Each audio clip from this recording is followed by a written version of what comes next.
রূপে ও অভিনয়ে একসময় বলিউড কাঁপানো beauty queen Aishwarya Rai. Miss world খেতাব জয়ী এই অভিনেত্রী যেন ছিলেন স্বপ্ন আর সাফল্যের মূর্ত প্রতীক। পর্দায় তার উপস্থিতি ছিল জাদুর মতো, যা ভক্তদের চোখ সরতে দিত না এক মুহূর্ত। যদিও এখন আর তাকে আগের মতো দেখা যায় না সিনেমার আলোয়, তবুও তার সাফল্যের গল্প থেমে যায়নি।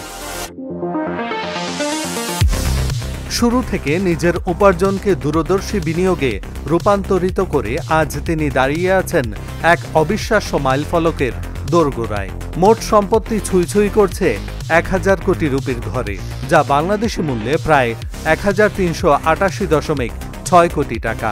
পর্দার রানী যেন এবার আসীন হতে চলেছেন অর্থের সিংহাসনেও। ভারতীয় গণমাধ্যম সূত্রে জানা যায়, ভারতের অন্যতম ধনী অভিনেত্রী হচ্ছেন বচ্চন পরিবারের পুত্রবধূ ঐশ্বরিয়া। সম্প্রতি একটি প্রতিবেদন অনুসারে জানা যায়, ছবিতে শক্তিশালী পারফরম্যান্সের জন্য পরিচিত ঐশ্বরিয়া বলিউডের সবচেয়ে বেশি পারিশ্রমিক পাওয়া তারকাদের মধ্যে একজন। অভিনেত্রী নাকি সিনেমায় প্রায় 10 কোটি রুপি পারিশ্রমিক নেন।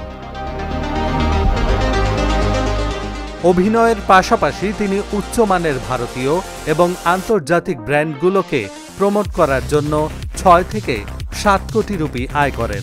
তার এই শক্তিশালী ব্র্যান্ড প্রেজেন্স তাকে বিশ্বব্যাপী জনপ্রিয়তা বজায় রাখতে সাহায্য করেছে, যার ফলে তার বর্তমানে মোট সম্পত্তি 900 কোটি রুপি ছাড়িয়েছে।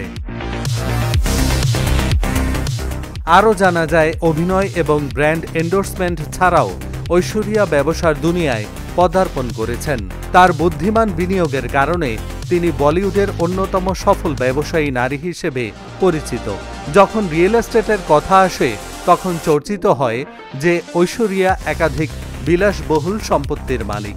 বর্তমানে তিনি মুম্বাইয়ের বান্দ্রায় একটি বিরাট বাংলোতে বসবাস করেন, যার মূল্য 50 কোটি টাকা ছাড়িয়ে গেছে। এছাড়া তিনি দুবাইয়ের একটা ভিলার মালিক। এহসানুল হক, ঢাকা জার্নাল।